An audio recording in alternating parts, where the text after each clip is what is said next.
All right, welcome to this LinkedIn Live. I'm here with John Barrows. John, welcome here. Hey, Caleb. Thanks for having me, man. I appreciate it. Hey, I'm glad to have you here with us here, John. And just tell us a little bit about who you are, what you do, Mhm. and we can go into this. Yeah. So, JB, I'm CEO of JB Sales here. We do sales training consulting for some of the fastest growing companies in the world, like Salesforce, LinkedIn, Box, Dropbox, Okta, AWS, Google, and a lot of the other tech and SaaS companies. Not that this is tech and SaaS training; it's just I really enjoy the tech and the SaaS space because it tends to innovate quite a bit, obviously from a technology standpoint, but also from a sales standpoint.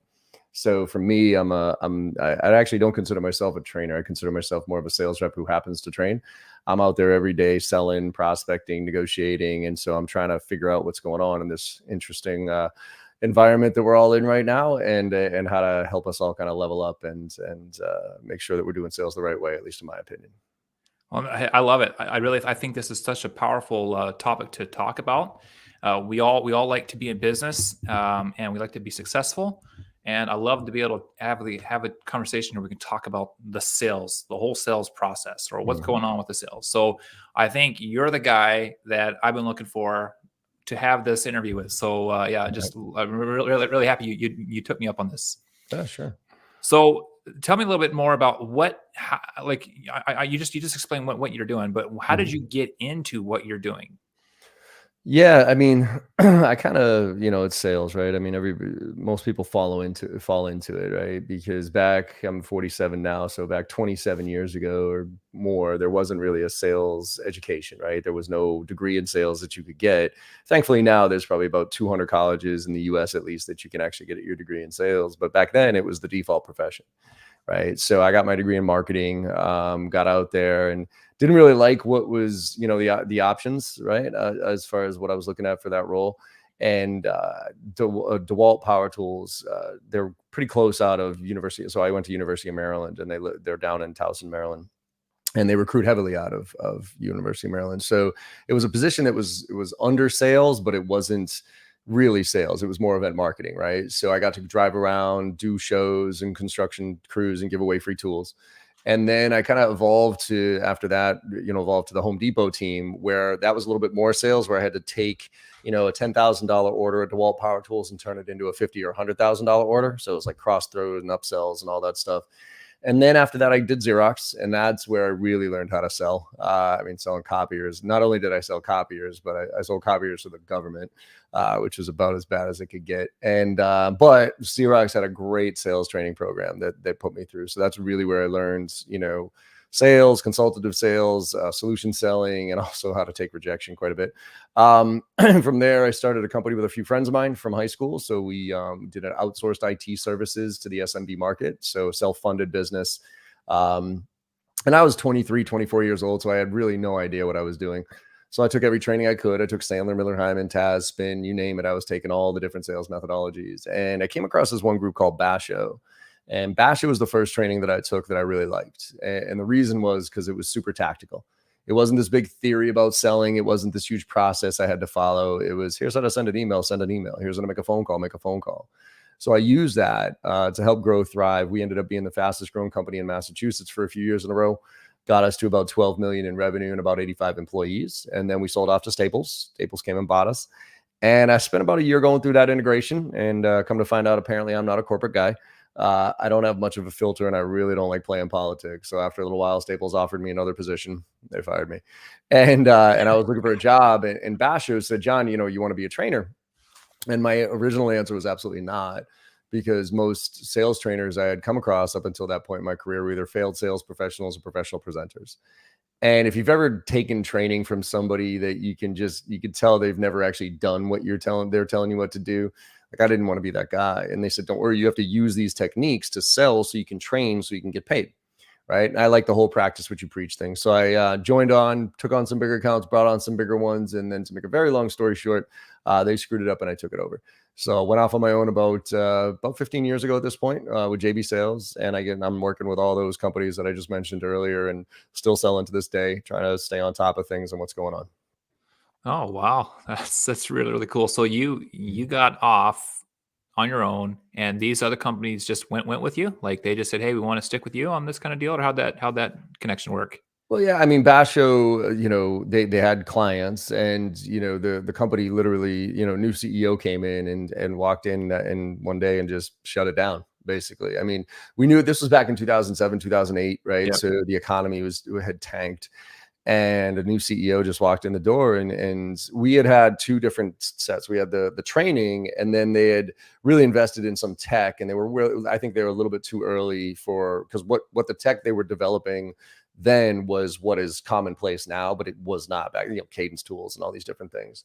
yeah, And so they were just a little too early. And so the new CEO wanted everything with the tech and wanted nothing to do with the training. And so I've always said I'm not exactly the smartest cat out there, but I think if there's one skill that I have, it's I definitely have an opportunistic lens. And so when he fired us all on the spot, he literally walked in one day. There was probably about 25 of us, and he said, "All right, that's it. Party's over." And we're like, okay, like what's a wind down here? What's the transition? That type of thing. He's like, "I don't think you heard me." He was like, "Here's a box, here's a check, pack your shit and get out." Right. yeah, And I was like, right now? Right. So after running to the bank and cashing that check, I remember the office was almost like a zombie apocalypse, right? Like people were just walking around like they had no idea what had just hit them. And most people were panicking because, that's historically, usually what you do when you get fired, you immediately start thinking of, how do I going to pay my bills? What's my health insurance? I got to find another job, right? And that's what most people were thinking. And I looked at it and I said, well, this guy just walked away from what used to be a $3-4 million business that had like an insane client list, a revenue stream that was already there. Because when Basho had done the trainings, say it was Gartner, for instance, that we were training, and it was a $200,000 training contract. Well, it was 50% deposit, 50% receivable. So they had already paid the deposits, right? yeah, So the revenue was there, the clients were there, and the product was something everybody loved. And when you think about it, nobody gets to start a business with a product that everybody already loves, an existing client list that's insane, and a revenue stream, right? So for me, it wasn't really a risk. I looked at it and I was like, and I remember walking into his office and being like, "Hey, that sucks. Thanks for firing us all. Just out of curiosity, what are you going to do with the training?" And he sat there and he was like, "Huh." He was like, "Oh yeah, what do you think I should do with it?" And I was like, What? You haven't thought of this?" And it was because he did not care about the training. He just wanted the tech. But the problem was the tech was associated with the training. So without the training clients, like if he had just left all those training clients high and dry, there's no way he would have been able to go back in and try to sell the tech to that training to this client. So I knew that. And I just said, all right, well, why don't we do what if I were to do this? What if I were to start a new company? I'll take the clients from a training perspective. You keep the deposits. I'll keep the receivables. I'll go deliver on that training, because I knew he had fired all the trainers, and I knew he wasn't going to give them their money back, right? So I was like, well, I'll go deliver on all that, so reduce your liability. You keep the deposits. I'll keep the receivables, and then I'll pay a residual moving forward on whatever we use to resell your IP. And he was like, all right, that sounds good. Make it happen. I was like, shit. Okay. So I remember like telling everybody in the office, I'm like, I did the kind of the Jerry Maguire thing of like, hey, who's coming with me, right? And I remember being back in my house, and I said, "Hey, everybody, like we have this golden opportunity. This guy just left like a $3 million business on the side of the road to die. Who's coming with me? Let's go." And only two of the 12 people who were there came with me. And we started another company called Kensei Partners and did exactly that. And then probably about 4 years after that is when I went off on my own. And so, it was kind of a transition to being on my own. Like I yeah. said, I'm not a ultimate risk taker, like, ramen noodles, live in your parents' basement type of thing.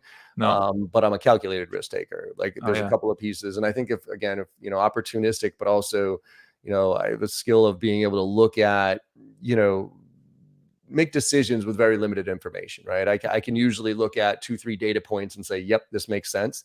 Let's go. And I don't overanalyze it. I just jump in. And yeah, that's Mhm. bit me in the ass a few times as far as, should have known the details. But for the most part, it's done pretty well for me over the years. So, Yeah. Yeah. So how many employees do you have working with you? so we were up to about 20 employees. Yeah.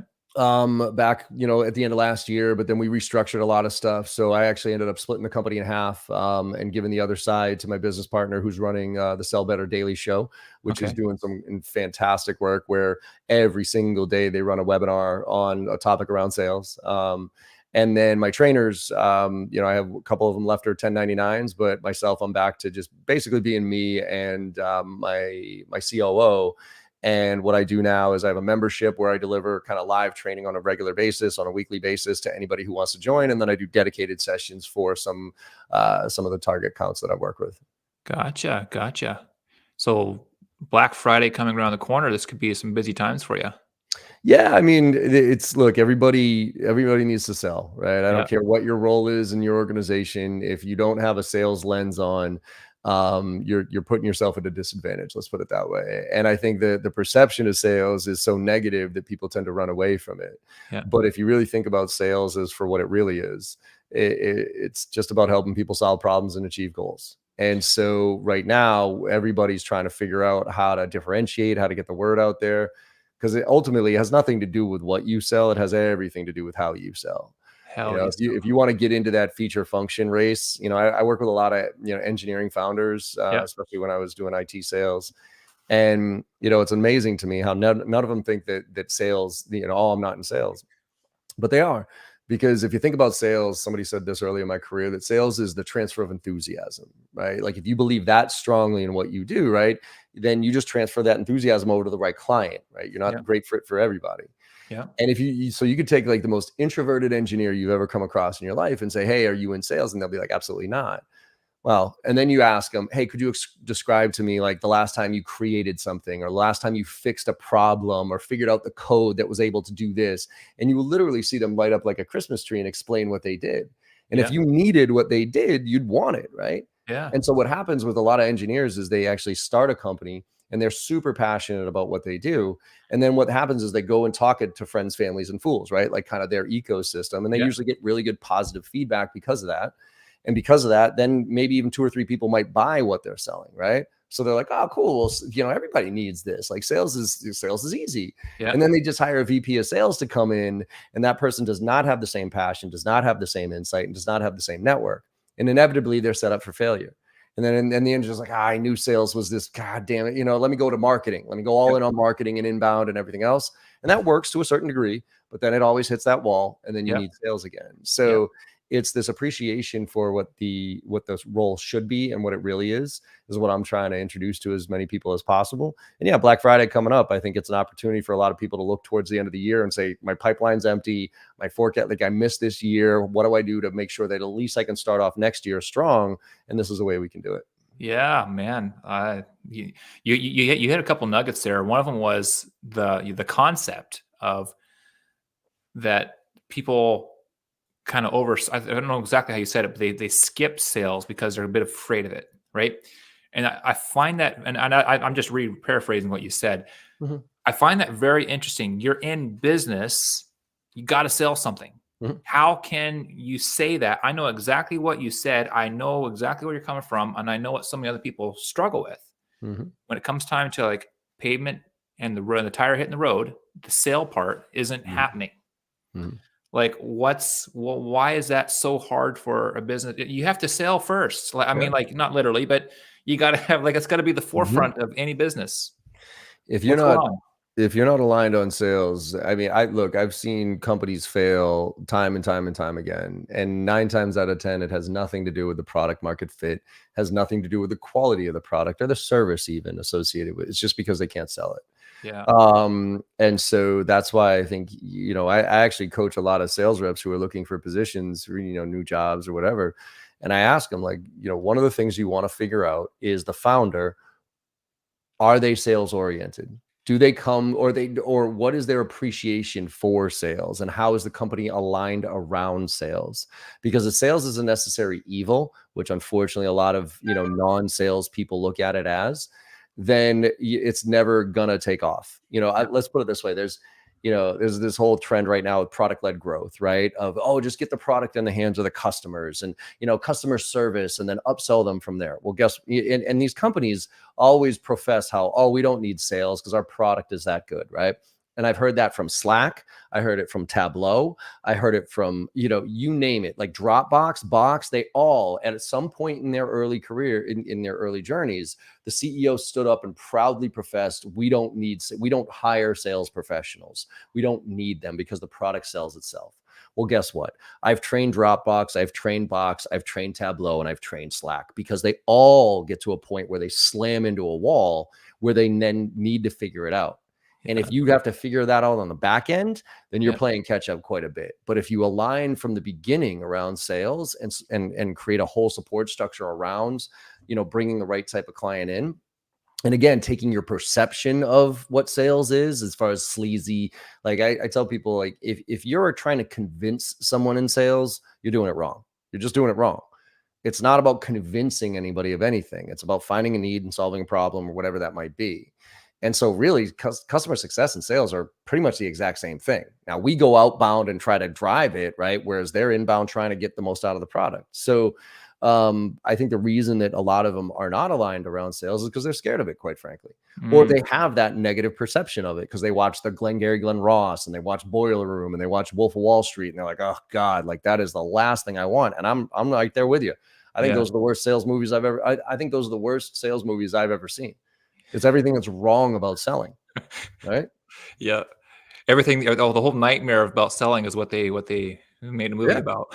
Everything. I mean, they're trying to screw people out of money. They're just trying to get commissions. They could care less about what the end game is for the client, right? Yeah. I mean, that's the opposite of what sales is. And so, I think once you realize that sales is everything. I mean, think about you working at a company, right? Well, if you want to first of all, to get hired, you got to sell yourself. Yeah. And if you understand that, you're probably going to get hired more than most other people. If you have an idea that you want to push upstream to get funded or whatever it is, you got to sell that idea.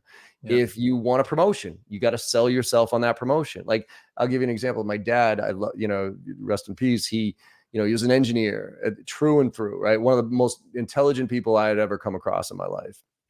And he was one of those people that thought, like, the quality of the work should speak for itself. Like, because he was that good at what he did, but he never promoted himself. He never told people about what he had done, or showed people, or professed how good it was, or any of that stuff. Yeah. And so he was always frustrated because other people were getting, promotions, accolades, and all this other stuff. And his work was far and away superior to that. Yeah. But he didn't tell anybody about it. Mm. He just expected it to be, hey, this is what people should appreciate, and therefore, based on this, I should get whatever it might be. Yeah. And that's unfortunately just not the way the world works these days. Yeah. Yeah. Oh, totally. Yeah. So, but that'd be kind of that kind of go into like the marketing part of the sales, right? Like being able to make your product aware of the more aware to people. Yeah, I mean, sales and marketing are just two sides of the same, Yeah. same coin, if you will. They take a bit of a different approach. I mean, marketing's the air cover to kind of get the word out there, where sales is a little bit more tactical and talking to people. But yeah, I think it's about, finding the right people to have a conversation with, and your target audience, and making sure that you add value to them and drive them through a process of educating. And then, through that education, whether through marketing and materials or sales conversations and demos and those type of things, you bring them down to the point where you can get them to actually fill that need. Yeah. So can a marketer be a salesperson, and can a salesperson be a marketer, or they're separated, or do they have to both work simultaneously the same? I think my background's marketing, I'm in sales. I think it's healthy to have both perspectives. I do think they're separate roles, but I do think that they overlap quite a bit. And I tell a lot of sales reps right now, you have to be a mini marketer at this point, because, like, I'll give you an example: cold calling, right? Well, cold calling historically has been a pretty good way of, like, getting people on the phone and getting them into the buying process, right? Well, these days, cold calling isn't exactly a primary way of getting somebody to, know about you and close that deal. So cold outbound right now is brutal because of the noise, right? With all the cadence tools and all the AI stuff that's hitting the market and everything else. So you almost have to look at cold outbound as a marketing function. Right. So the reason I make cold calls, and I coach reps on how to make cold calls and leave emails still, even though conversion ratios are almost zero, connect rates are brutal, and all that other stuff, you could argue, like, why even make them at this point? But if you look at it as a marketing function to a certain degree, Well, then you should, because it's all about positive impressions, right? Mm, So that billboard that I drive by on the road is yeah. very similar to that cold call that I leave you, and you might listen to and might pique your interest to then go look at the email that I sent you, or go take a look at my website to then potentially come to me when you're ready. Right. Mm, So I think that is the way, I used to get in a lot of arguments with people who said, Mark, cold callers, it's an interruption, and, oh, sales is horrible, marketing, marketing, marketing. And I'm like, so wait a minute, this ad that pops up on my screen that I didn't ask for, I didn't ask for that. hmm. Right. So that billboard that I drove down and I saw, I didn't ask for it to be in my line of sight. So you're interrupting me as a Yep. marketer. So what's the difference between that and making a cold call, an unsolicited cold call? It Yep. was an unsolicited ad. It was an Yep. unsolicited piece of crap email you sent me in my inbox that hit my spam. It was Yep. an unsolicited plane that flew over with a banner. You know what I mean? Like, they're all marketing impressions. Yeah. And so if you think about it that way, and I think what we really need to do now that things are getting so kind of a lot, morphed into each other, if you will, is we got to stop worrying about attribution. And that's the thing that sales and marketing divide is always about. Who gets credit for it? Right? Who Yep. cares who gets credit for it? We got a Mm, meeting with a good client. Like, yay, we should all be celebrating right now. yeah. Now, I don't know how to do that from a commission standpoint and how to structure that based on how organizations run. But if it was up to me, I would take away the 100% commission, that type of stuff, Yeah. because to me, we would bonus out on, hey, we're all trying to get this target type of account based on marketing and sales and all these different things. And whether they come to us as an inbound, or they get, we cold call them, or they click on a link and take some, who cares who gets credit for where that came from? We got it. So we Yeah. should be celebrating as a team. And I think that's the biggest divide that causes the sales and marketing divide is who gets comped for what, Yeah. SQL, MQL. Like, I could care less about all that stuff. Yeah. Yeah. Yeah. The end of the day, we want to win together, right? That's Yeah. at the end of the day. Yeah, for Mhm. sure. So let's talk about pricing a little bit. I'm really curious to know your thoughts on pricing. Okay. So we have a product, we promote it out there, and didn't get the conversion we were hoping for. So we lower the price, do it again, still don't get the conversion we're looking for. What's happening? What is the price, and what is it really arbitrary to what we're trying to do? I'm not a pricing expert by any stretch of the imagination, but it's all about your target audience. What do they value? Right? Mhm. I mean, I could sell something that's that only cost me $2 for $1,000 if I'm going after the right person that perceives the pricing the right way, right? That Yeah. perceives the value the right way. So I think there's a lot of nuances to pricing as far as finding product market fit, but it starts with your ideal customer profile. Yeah. Who is the person that you are trying to sell to, and what do they consider value, and what value are you bringing to the equation? And Mm, that's, yep. so I wouldn't say it's arbitrary. I think that there's a lot that goes into it, but it's about trying to figure out. I'll give you a quick example. Right? My trainings, if they're dedicated trainings, are 30, 40, $50,000, depending on, what the client's looking for. One of my first questions is, what's your average contract value? Right? Yeah. If their average contract value is $200, $300, that type of stuff, then they're not a fit for me. I mean, they might have my membership as an individual member, and you can get a $400 thing, whatever. But if I'm going to train a team of people and your average contract value is $500, well, that means you got to get 20, 30, 50 deals out of that training to make the $30,000 investment worth it. But if Mhm. your average contract value is $50,000, we are not having a conversation about how expensive I am. Yeah. Because you'll say, well, John, you're too expensive. I'll be say, no, I'm not. Like, what are you talking about? Yes, you are. Well, first of all, compared to what? Yeah. Compared to my direct competitors? Compared to not hitting your number? Compared to and how do you look at price, by the way? Do you look at it as total cost of ownership? Do you look at the dollar figure on the paper? How, like, help me understand how you look at price.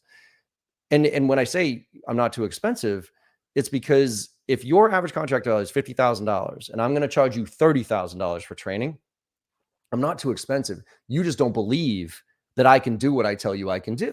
That's a Mhm. different conversation. And I'll Mm. have that conversation with you. But if you genuinely don't believe that you're going to get one extra deal out of going through my training that you wouldn't have gotten otherwise, then literally, why are we even having this conversation? Mm. So I could charge you 30, 40, $50,000 depending on what your outcome is. Yeah. So that's what you have to identify is what kind of value are you adding to the organization? Mm. and and how many people are you adding it to? Mhm. Right? Like I've come to the conclusion, there was people always complain about, or teachers, and trust me, I think teachers do not get paid nearly enough for what they do. But the problem with it, and the reason they don't, is because they only impact, and I'm saying that with quotation marks here, they only impact 10, 20, 30 kids a year. I impact 30 to 40 kids a day. Mhm.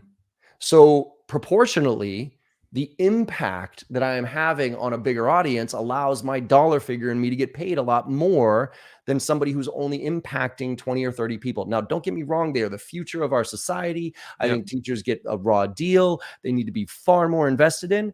But if you look at why does Mm. Tony Robbins get paid $1 trillion a year? Well, because he impacts 1 billion people, Mhm. right?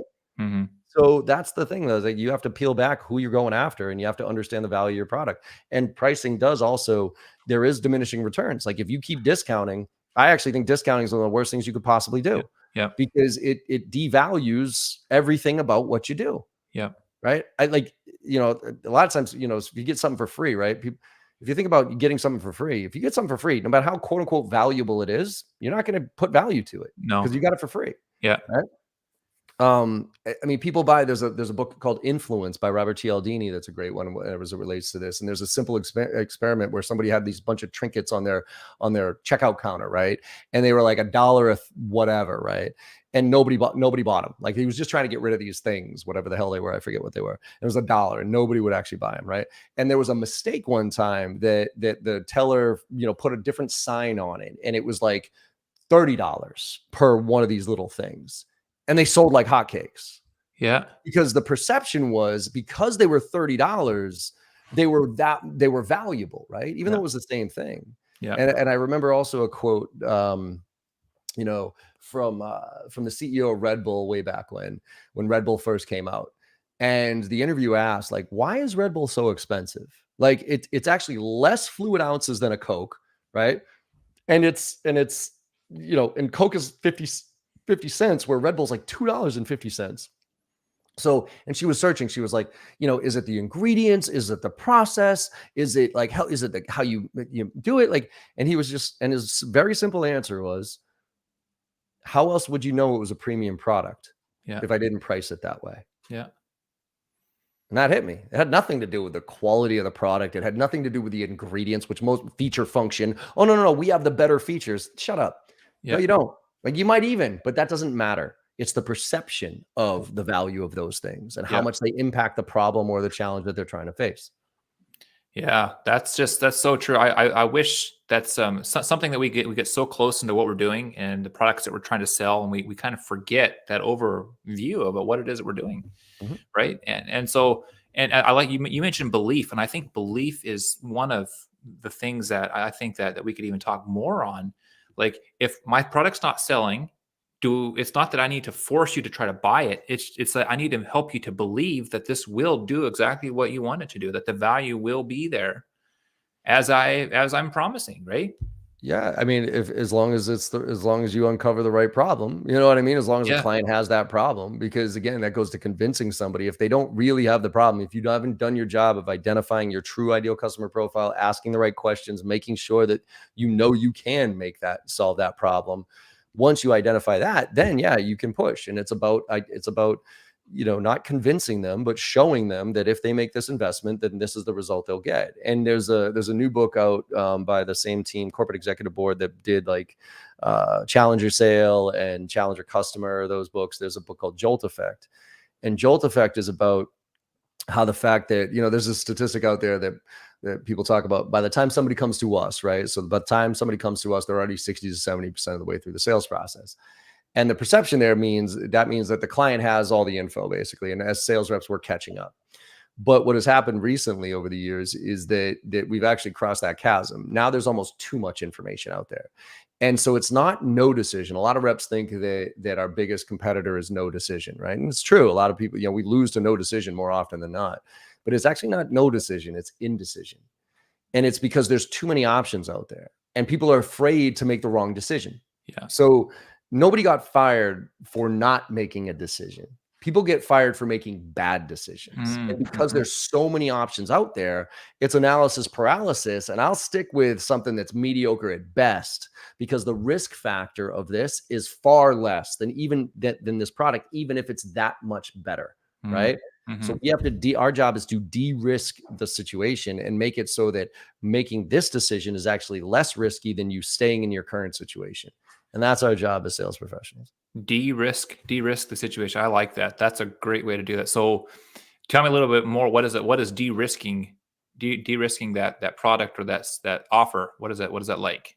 Depends on what it is. I mean, there's a million different ways to look at risk. So it's, can you give, can you ensure that, talk to them about the last time something was implemented and how bad it went and why it went bad and what you're going to do, what resources are you going to dedicate to make sure the implementation goes smoothly? Can you give them an out clause or a trial to test it out for a couple of weeks or something like that, so that they can see it and get it and feel it and then make their decision? Those are can you offer a money back guarantee depending on what you sell? Like, you got to have the confidence in your product and your solution to be able to offer stuff to de-risk. That's that's a company thing though. I don't dictate that. There's no one size fits all on those type of things. Yeah. So, Yeah. but it's all about de-risk, understanding what the risk is, right? Understanding what they've done previously that might like have them thinking about that risk, right? Because they've made mistakes in the past. They've done bad things in the past with other vendors that have gone south, right? And just figuring out how to, it's really what the client's definition of de-risking is, not mine, right? What is risk associated? What is risk for them? And then how can I just de-risk that based on what I have and what the tools I have available to me? Yeah. So if I was to if people were to purchase things, myself or anybody, and I'm in this indecision mode, how much of my indecision is based on an idea that if I buy this, people are going to think this is a stupid purchase, and it's going to make me look bad? No idea. That's everybody's. That there's too many variables to answer that question. I mean, Yeah. Okay. I might have made 50 decisions in the past, like 9 decisions in the past that were all wrong, and this is the 10th one that I'll get fired for. I don't know. I might have made 100 great decisions, and I'm flying high, and I don't give a shit. I'm going to take the risk because I'm an executive at the company, and I don't care. So, can't really answer that question. Yeah. Because I just sometimes I would just wonder, like when someone is like and they're in this indecision mode, it's like, are you worried that you're going to look bad because you bought this? Or you really think that this just isn't for you, like it's just kind of like, what's actually happening here? Why are you stalling? Yeah. I mean, look bad is, I guess, a part of it. It's more, is this the right decision? Is it going to do what I want it to do? Yeah. I mean, like, do I believe it's going to do what I want it to do? Yeah. Whether I look bad or not, that's dependent upon whether this thing does what I think it's going to do. Yeah. So you talk about objections a lot, and probably into your sales training. It's probably part of your course or your topics that you do. What is the best way for somebody to learn how to face objections? Like what's a great way for them to actually get into a place where they can feel that negative rejection space so they can learn? I mean, look, there's techniques around objection handling that you can go, and anybody can Google best objection handling technique for whatever the objection is, right? And again, objections are throughout the entire sales process. It's not about pricing. It's about, trying to get a next step with a client. No, I don't want to schedule that next step. Trying to meet with power, their executive buying committee, and they're going to object to that. So there's a bunch of different areas all throughout. I think first of all, a lot of it comes down to discovery and what you do in the discovery phase to make sure that you're uncovering the right information so that you have the ammo to address those objections that ultimately will come up later on. And then it's about being proactive, right? I mean, a lot of times for me, once I've qualified an account that they kind of fit the mold of somebody that I can help, I do a lot of disqualification. Like, I ask them all the questions why they shouldn't be doing business with me, because they're going to find that out eventually, right? I might as well get those out of the way up front. And so I think, you do good discovery, you grab great information, you try to be proactive. For instance, if you're the top, you're the highest priced option out there, right? So you're the highest price compared to all your competitors. Well, if you know that, then when you're getting into the decision criteria, right? Hey, how are you making this decision? What are some of the criteria you're going to use to evaluate the different vendors? And hey, could you force rank them for me? What's most important to you? What's least important to you, right? If they don't put price on that list, you should put price on that list. So say the first one is, well, it's got, implementation, breadth and depth of knowledge, and, experience in our industry. Those are the things that we're really going to be looking for as far as somebody to partner with on this. If they don't say price, be like, well, okay, so let me just ask you. Say we are head and shoulders above everybody else on all three of those, but we're twice as expensive as the next provider. Where does that put us? Right? Hmm. And they're like, well, price is always an issue. It's like, okay, well, like on that list, where does price fall? And then you can be proactive and say, look, because if you are looking for the cheapest solution, I'm going to tell you right now, we can end this conversation very quickly. We are not the cheapest solution, nor do we ever want to be. So if Yeah. that's the case, then we should save each other a lot of time here. So you preemptively address it. And a lot of times people, oh, no, right? Because nobody wants to be called cheap.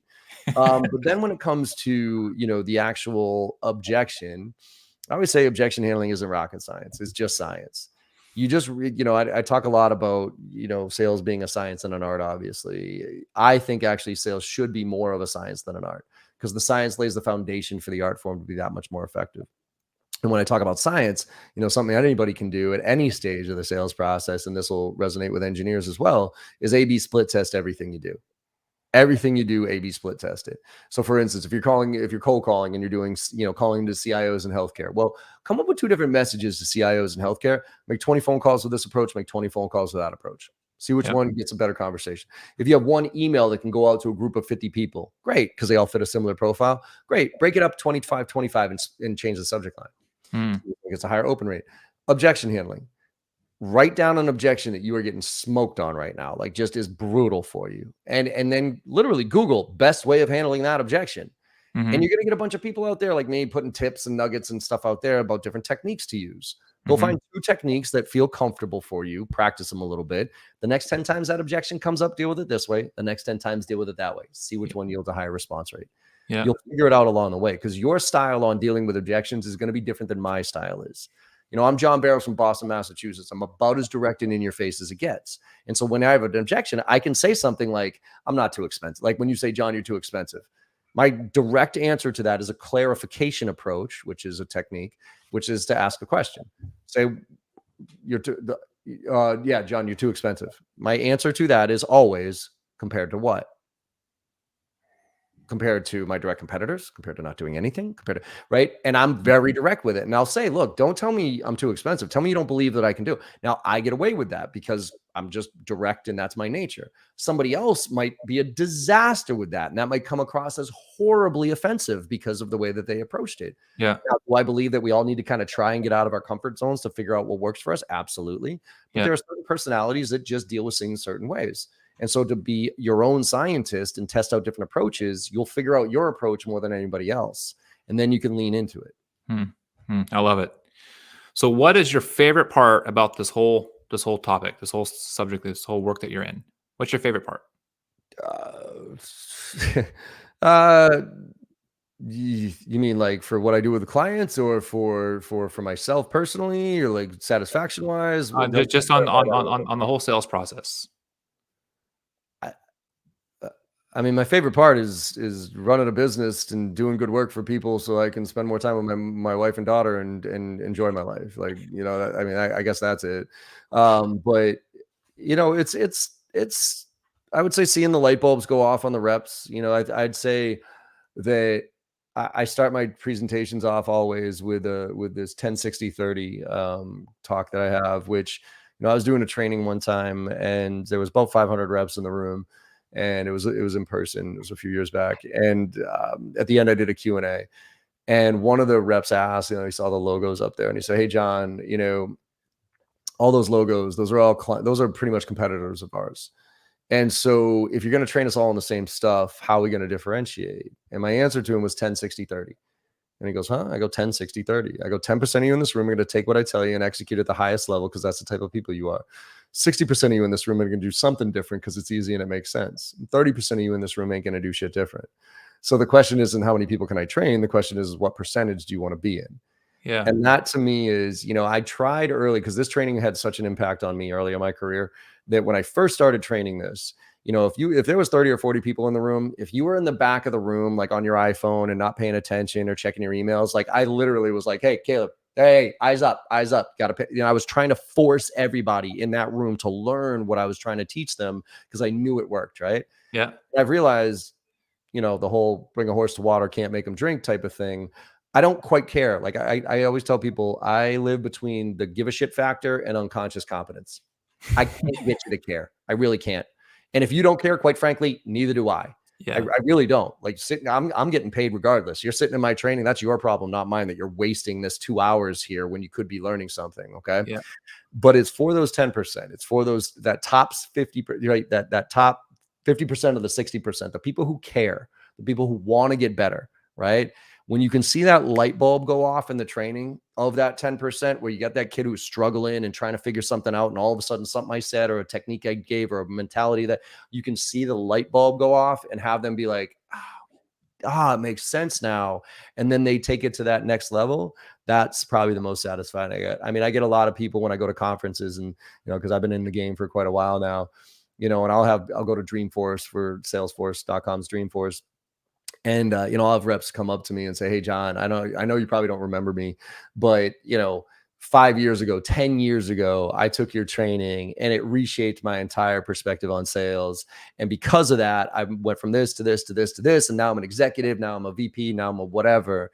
And I just want to say thank you." Like those are the type of things that make all this stuff worth it. I love it. I love it. That's great. What a way to enjoy what you do and impact others, right? Trying to, yeah. Yeah. Love it. Well, John, if somebody is wanting to connect with you, what's the best way for them to do that? Yeah, I mean, website's the easiest because that has all my contact information as far as all my social channels and everything like that. And that's jbarrows.com. So the letter J, BARROWS.com. On there, you'll find my Instagram, my LinkedIn, all those different things. LinkedIn was where I put a lot of my content, but unfortunately, you can't connect with me on LinkedIn because I've hit the 30,000 limit, which is pretty annoying. But you can follow me and still email me with those. But Instagram, if anybody's looking for like some direct one-on-one coaching or had a question, Instagram hands down that's where I do a lot of my coaching. So that's John M as in Michael Barrows. That's my handle there. That's on Twitter. That's on TikTok too. And yeah, and then I got a membership if people are actually looking for some training. It's $420 a year. You get access to all my live stuff, all my recorded stuff, all the workshops that I do. It's all the same training that I give to Salesforce and all those other companies. Awesome. And yeah, just having some fun doing it. So appreciate you having me on the show. And last thing is I also had the podcast. So I got the Make It Happen Monday podcast where we have similar conversations like this around sales, business, entrepreneurship, all that stuff. Awesome. Awesome. Well, I love it. Well, thank you so much for taking time out of your busy day to sit here and talk about your expertise in this field. I think that this has been a very worthwhile time chatting here with you. Cool. So Appreciate you having me on, man. thanks. See you now. Cheers.